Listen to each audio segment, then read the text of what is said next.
እሺ ጥያቄያችንን ቀጥለናል። የእስራኤልን ህዝብና የአማራ ህዝብን አወዳደቅና ትንሣኤ ለማመሳሰል ይቻላል? በጣም ጥሩ። ማመሳሰል ይቻላል። እንዴት መሰል የሚመሳሰለው? የእስራኤል ህዝብ በሮማን ቅኝ ግዛት በነበረበት ሰዓት ምን ብለው ያስቡና ይመኙ ነበር፣ ይጠብቁ ነበር መሰለህ? ኢየሱስ ክርስቶስ መጥቶ ከሮማ የቅኝ ግዛት ነፃ ያወጣናል ብለው ይረዱና ያስቡ ነበር። ስለዚህ ኢየሱስ ክርስቶስ በመጣ ጊዜ እነሱ አላወቁትም፣ አልተረዱትም። የትንሣኤ ጌታ ፈጣሪ መሆኑን አልተረዱትምና አልተቀበሉትም። አንዳንዶች ሌላ ይመጣሉ ይጠብቃሉ። ሌሎች ደግሞ ህዝባችን አሳተብን፣ ቤተ መቅደሱንም አወከ ብለው ተቃወሙት። እንዲሁም መጨረሻም ገደሉት። ስለዚህ ምንድነው ማለት ነው?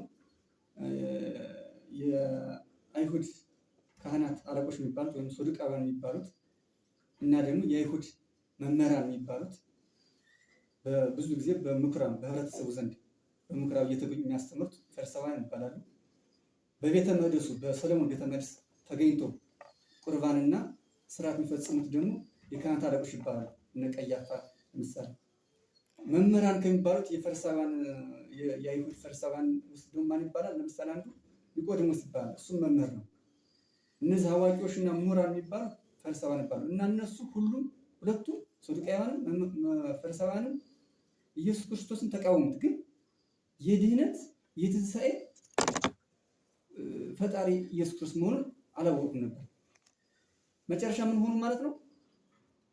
ስርዓት መፈጸምን ቀርቶ ቤተ መቅደሱን ፈርሶ እነሱም እስከ ህዝባቸው ተሰደዱ።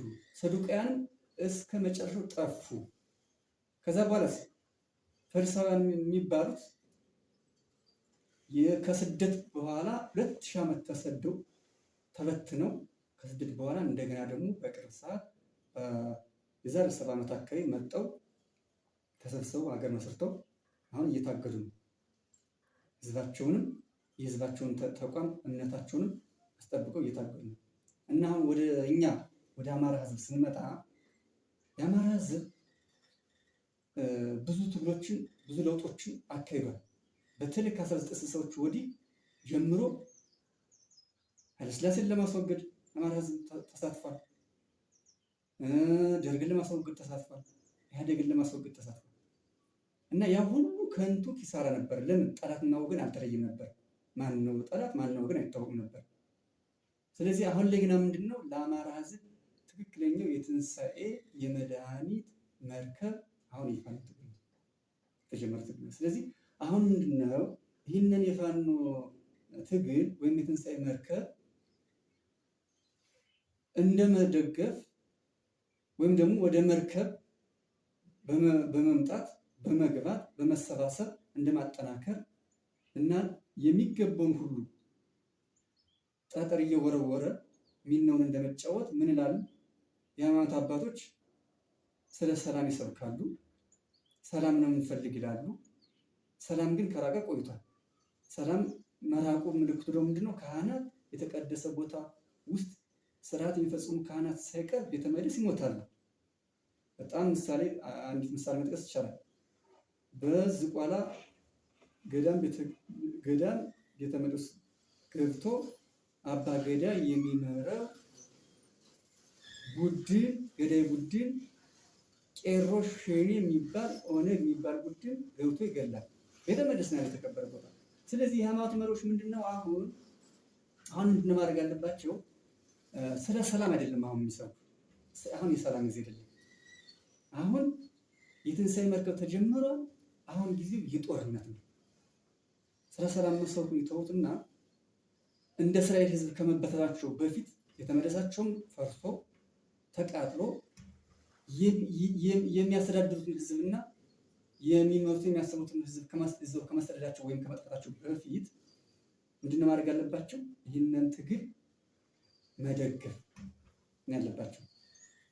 እንደገና ደግሞ ሌሎች ደግሞ ከካህናትና ከመንፈሳዊ አስተማሪዎች ውጭ ያሉት የህብረተሰብ ክፍላችን ደግሞ እነዚህ አክቲቪስቶቻችን፣ ምሁሮቻችን፣ ሌሎችም ለጊዜው ሰላም ያለ መስሏቸው ስለ ሰላም እየሰበኩ አሁንም ይህንን የትንሣኤ መርከብ ከመጎተት ይልቁን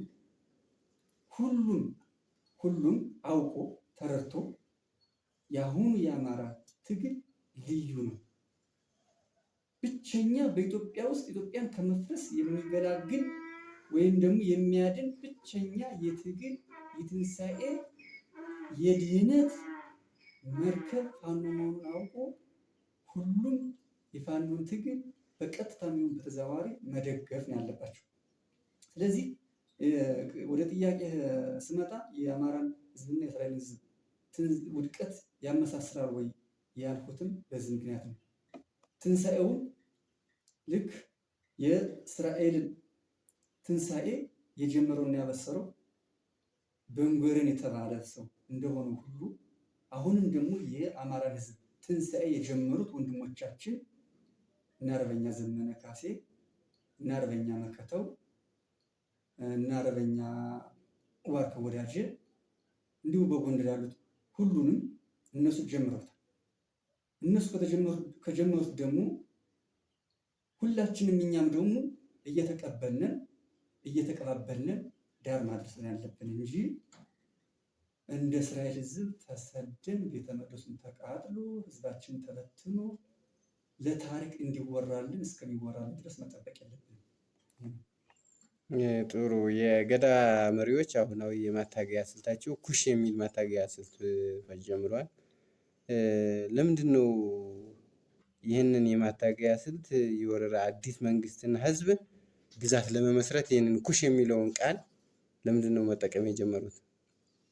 በጣም ጥሩ። አሁን ይህንን መሰለ ወደ ነገድና የቋንቋ ምደባ እንምጣ። አሁን ይህን ነገድና የቋንቋ ምደባ ስንመጣ መሰለ ነገድ በመጽሐፍ ቅዱስ እንደተቀመጠው የኖህ ልጆች 3 ልጆች አሉ። ኩሽ፣ ካም፣ ያፌትና ሴም የሚባሉ ልጆች አሉ። 3 ካም፣ ያፌትና ሴም የሚባሉ 3 ልጆች አሉ። ከነዚህ 3 ልጆች እንግዲህ እንደሚባለው ምንድነው ርስት ሲሰጣቸው ወይም ደግሞ የኑሮ አቅጣጫ ሲሰጣቸው ያፌት የኤዥያ አሁን ኤዥያ የሚባለው አካባቢ እነዚህ እነ ጃፓን፣ እነ ኮሪያ፣ እነ ሩሲያ፣ እነ ቻይና ይዞ ያለውን ሀገር ያፌት ሲባል፣ አውሮፓውያን የሚባሉት ደግሞ ይሄ አሁን አሜሪካን ጨምሮ እነ እንግሊዝን እነ ፈረንሳይን ጨምሮ ደግሞ እነሱን ደግሞ ማን ሆነ? ሴም ሆነ። ካም ደግሞ አፍሪካዊ የጥቁር ህዝብ የካም ልጅ ማለት ነው ኩሽ ነው። ስለዚህ አፍሪካ የጥቁር ህዝብ ሀገር ነው፣ ኩሽ ነው። ስለዚህ በመጽሐፍ ቅዱስ በታሪክ በነገድ ይሄ ነው። ደግሞ ወደ ቋንቋ ምድብ ስንመጣ ደግሞ በ1960ዎቹ አካባቢ አሜሪካዊ የስነ ልሳን ተመራማሪ ጆሴፍ ኤች ግሪንበርግ የተባለው ምሁር የቋንቋዎችን ልሳን ግንኙነት፣ መደባለቅ፣ መለያየት በማጥናት ምድብ ሰርቷል። የሴም፣ የኩሽ፣ ሌሎችም ምድቦች አሉ። ይህንን ምድብ ደግሞ የገዳ ሰዎች ደግሞ በጣም ፈለጉት። በወቅቱ የፈለጉበት ምክንያት ምንድን ነው? ገዳ የሚመራው ቡድን በኢትዮጵያ ታሪክ ውስጥ ወይም በኢትዮጵያ የታሪክ የስልጣኔ መዝገብ ውስጥ ፈልጎ ያጣው ነገር አለ። እሱ ምንድን ነው? የሚመራው ቡድን ታሪክ ከ16ኛው መቶ ክፍለ ዘመን በፊት በመዝገብ ተመዝግቦ አልተገኘም።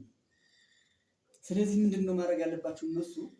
ኢትዮጵያ ውስጥ የተመደቡ የቋንቋ ምድቦችን ለምሳሌ የኦሮምኛ ቋንቋ፣ የአገው ቋንቋ፣ ሌሎችም ወደ ደቡብ አካባቢ ያሉ አንዳንድ ቋንቋዎች በምን ተመድቧል? በኩሽ ተመድቧል።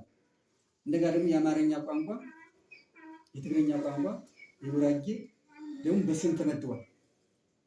ስለዚህ ምንድነው እነሱ ከ16ኛው መቶ ክፍለ ዘመን በፊት ፈልገው ያጡትን እንመራዋለን ወይም ህዝባችን ነው የሚሉትን ጎሳና ህዝብ ታሪኩን መዝገብ ላይ ፈልገው ስላጡት ምንድነው ማገኘት የፈለጉት ማቀላቀል የፈለጉት ምንና ምን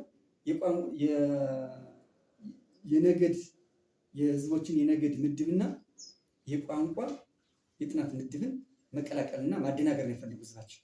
ያ ምንድነው ኦሮምኛ ቋንቋ ከኩሽ ከተመደበ አገው ደግሞ የአገው ቋንቋ ደግሞ ከኩሽ ከተመደበ፣ ስለዚህ የአገው ስልጣኔ የኩሽ ስልጣኔ ነው። የኩሽ ስልጣኔ ደግሞ የኦሮሞ ስልጣኔ መሆን ይችላል። ስለዚህ አገው ኩሽ ነው፣ ኦሮሞ ኩሽ ነው።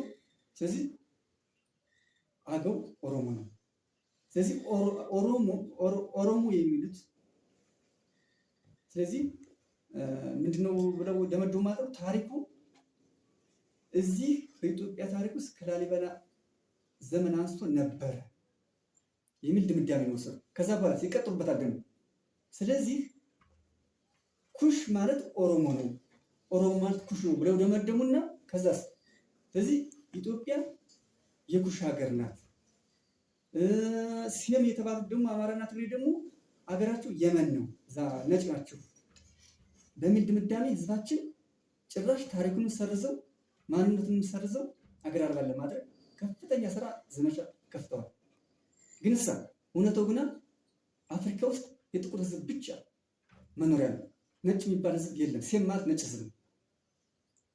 የአማርኛና ትግርኛ ቋንቋ እና ጉራጌ ቋንቋ ሴም ውስጥ የተመደበው ህዝቡ ሴም ሆኖ ሳይሆን ቋንቋ ነው። እነዚህንም ሰዎች ናቸው ያጠኑት፣ የሰዎች ጥናት ነው እንጂ ግኝት አይደለም፣ ተፈጥሮ አይደለም። ሴም ሆኖ የተመደበው ቋንቋ በ1960 መጥቶ ምሁራን ያጠኑት ምድብ እንጂ የኖረ የተገኘ ተፈጥሮ አይደለም። ሴም ሆኖ መመደቡ እነሱ ግና የኛ ቋንቋ ሴም በመመደቡ እነዚህ ማለካ ኢትዮጵያን መጥቶ የወሩ ናቸው፣ ስለዚህ ከሀገራቸው እናደርሳቸዋለን ብለው ይፎክራሉ፣ ይዝታሉ፣ በሚዲያም ያደነጋግራሉ። ከዛስ ደግሞ በዝና ቆሙ። አክሱም የሚለውንም ደግሞ ቃል መሰንጠቅ ጀምረዋል። አክሱም ማለት አካሱም ነው፣ ስለዚህ ኦሮሞ ነው። እዛ ደግሞ ግብፅ የሚለው ደግሞ ግብፅም የኩሽ ስልጣኔ ነው። ኩሽ ስልጣኔ ማለት ደግሞ የኦሮሞ ስልጣኔ ነው። ስለዚህ ሲና የበረሃ ነው፣ የሲና በረሃ አባ ሲና ነው።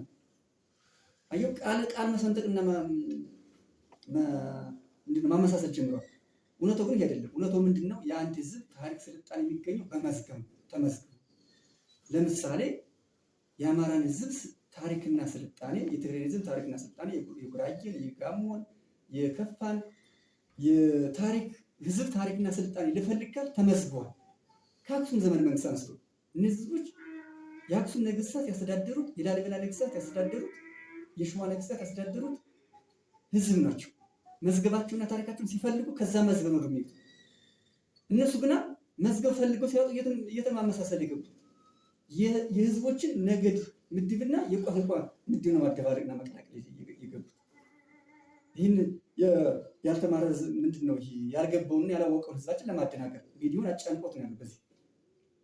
ስለዚህ የኦሮሞ ፖለቲከኞች ኩሽ የሚለውን አይዲዮሎጂ የፈለጉበት ምክንያት እነሱ በ16ኛው ክፍለ ዘመን ይዘውት የገቡት ጎሳ ታሪክና ስልጣኔ ከኢትዮጵያ ታሪክና ስልጣኔ መዝገብ ውስጥ ፈልገው ስላጡት ያንን ጎሳ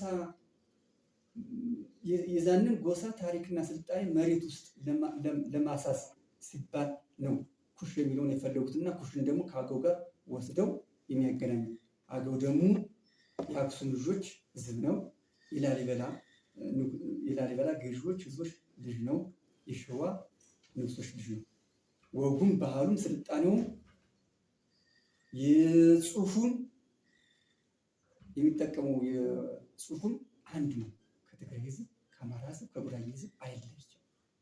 ስለዚህ ዋናው ነጥብ ነው። ይህን የኩሽ የሚለውን አይዲዮሎጂ የፈለጉበት ምክንያት ለማደነጋገር። ሌላው ጥያቄያችን ምንድን ነው? ለምንድን ነው የገዳ የሚመራ ቡድን አሁን ስለ አገውና ስለ ቅማንት ብዙ ጊዜ ደጋግሞ ኩሽ ናቸው የሚል ተደጋጋሚ በዚህ በሁለቱ ህዝቦች መካከል ሽብልቅ ለማኖር በአማራ ህዝብና በአገው ህዝብ በአገውና በቅማንት መካከል እንዲሁም በአማራና በቅማንት መካከል ሽብልቅ ለማኖር በጣም ጥረት ያደርጋል። በእውነቱ የቅማንት ህዝብ እና የአገው ህዝብ ከአማራ ህዝብ ስልጣኔ ተለይቶ ይታያሉ ወይ? ገዳዎች እንደሚሉት በእውነት በጣም ጥሩ። ለሚያስተውል ሰው አይለይም። አንድ የሚያሰኘው ምን መሰለ? የመጀመሪያው የህዝብ ስልጣኔ መጀመሪያ የሚባለው ፊደል ነው። ፊደል ቀረጻ ነው። የአገው፣ የአማራ ህዝብ፣ የትግራይ ህዝብ፣ የጉራጌ ህዝብ የአክሱም ነገስታት የአክሱም መሪዎች ልጆች ናቸው። ፊደልን ከአክሱም ነገስታት የተቀበሉት ነው ወይም የቀረጹት ነው። ራሳቸው ቀርጸው እውቀታቸውን፣ ታሪካቸውን፣ ስሜታቸውን፣ እውቀታቸውን በታሪክ እየሰነዱ ለረዥም ጊዜ ያስተላለፉ ህዝቦች ናቸው እንጂ ገዳ እንደሚለው በ16ኛው ክፍለ ዘመን ይዟቸው እንደገባው ጎሳዎች የአገው ህዝብ የራሱ የፊደል እና የታሪክ ስልጣኔ የለውም ማለት አይደለም። እሱ ግን ምንድነው የሚያደነጋገረው? አገውን ከጎኑ ቅማንትን ከጎኑ የሚያሰልፍበት ምክንያት የቋንቋ ምድብና የነገድ ምድብን በማቀላቀል የአገው ቋንቋ ልሳኑ ነው። ልሳኑ ከኩሽ ስለተመደበ ይህንም ሰው ነው የመደበው። ባለቤተ ሰዎቹ ጆሴፍ ግሪንበርግ የተባለ አሜሪካ የስነሳን ምሁር የመደበውን ይዘው አንተ የኩሽ ነህ፣ አገው ኩሽ ነህ፣ ቅማንት ኩሽ ነህ። ስለዚህ አንተ ደግሞ ኩሽ ከሆነ ደግሞ ኦሮሞ ነህ። ለምን ኦሮሞ ቋንቋ ከኩሽ ስለተመደበ በሚል ከአማራ ህዝብ ከትግራይ ህዝብ በማንነት በስልጣኔ አንድ ከሆነው ህዝብ ነጥለው ለማውጣትና ከጎናቸው ለማሳለፍ ይጥራሉ። ግን ይሄ አይሆንም።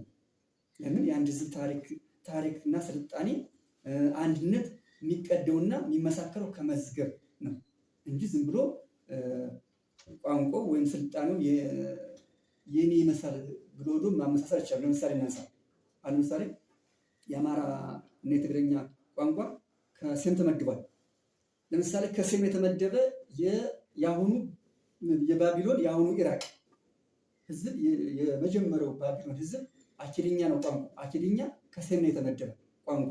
ግን የባቢሎን ህዝብ ስልጣኔ ግን የአማራና የትግራይ ህዝብ ስልጣኔ ሊሆን አይችልም። የባቢሎናውያን ወይም ደግሞ የአኬዳውያን ስልጣኔ ሊሆን የሚችል ቋንቋው የተመደበው ምሁራን ናቸው የመደቡት። የአኬድኛንም፣ የትግርኛንም፣ የጉራጌኛንም፣ የአማርኛንም በሴም ብሎ በአንድ የመደቡት ምሁራን ናቸው። ስለዚህ አንድ የአማራ ፖለቲከኛ ብድግ ብሎ አይ የአማርኛ ቋንቋ ሴም ስለሆነ የአኬዳኛ ደግሞ ሴም ስለተመደበ ስለዚህ አኬዳውያን አማራ ናቸው፣ የባቢሎን ስልጣኔ የአማራ ስልጣኔ ማለት ይችላል አይችልም። በተመሳሳይ አንድ የትግረኛ ፖለቲከኛ ብድግ ብሎ ባቢሎን እኮ የትግሬ ስልጣኔ ነው። ለምን? የባቢሎን አኬድኛ ቋንቋና የትግርኛ ቋንቋ ሴም ስለተመደበ ስለዚህ የባቢሎን ስልጣኔ የኛ ነው ማለት አይችልም። በተመሳሳይ እነዚህ አባገዳ የሚመራው እና አሁን የኦሮሞ ብልጽግና ፓርቲ የሚመራው ቡድን ምንድነው? ታሪክና መዝገብ የሚያመሳክሩበት መዝገብ ሲያጡ የቋንቋ ምድብን ወሰዱና የአገው ህዝብ ቋንቋ ኩሽ ላይ ስለተመደበ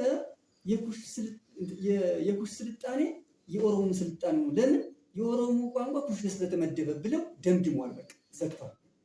ለዚህ ደግሞ አጠናክረው እየሰሩ የአገውን ህዝባችን ታሪኩ መዝገቡ ስልጣኔው ከአማራ ህዝብ ከትግራይ ህዝብ ተነጥሎ የማያውቀውን ህዝባችን ለመነጠል ከፍተኛ ስራ ሰርተዋል። ኦኤምኤን ላይ የአገውኛና የቅማንተኛ ተወላጆች አስቀምጠው ገና 2008 አካባቢ ላይ መጥቃላይ ጠይቅ አድርጉላቸው ነበር። ምንም የማያውቁ ሰዎች አስቀምጠው እናንተ ምንድን ናችሁ ይሏቸዋል። እነሱ ደግሞ የመከሯቸውን የነገሯቸውን ሰው እኛ ኩሽ ነው ይሏቸዋል። ትግራይ ህዝብ የአገው ህዝብ ታሪኩም ስልጣኔው መዝገቡም አንድ ነው። በአንድ ስርዓት ነው ያደገ፣ በአንድ ወግ ነው፣ በአንድ ባህል ያደገ አንድ ነው። ስለዚህ ይህንን እውነታ ደግሞ እኛ ማጋለጥ አለብን። ህዝባችን የአገው ህዝባችን የአገው እናቶቻችን ባህላቸው ወጋቸው ከአማራ እናቶች ከትግራይ እናቶች ወግ ባህል አይነጠልም፣ ተነጥሎ አይታይም። የስልጣኔያቸው የወጋቸው የስርዓታቸው መሰረት አንድ ነው መዝገቡ እና ይመስላል። በጣም ጥሩ እናመሰግናለን። ለአረግልን ቃለ መጠይቅ በቀጣይ እንገናኛለን። እናመሰግናለን። እኔም አመሰግናለሁ።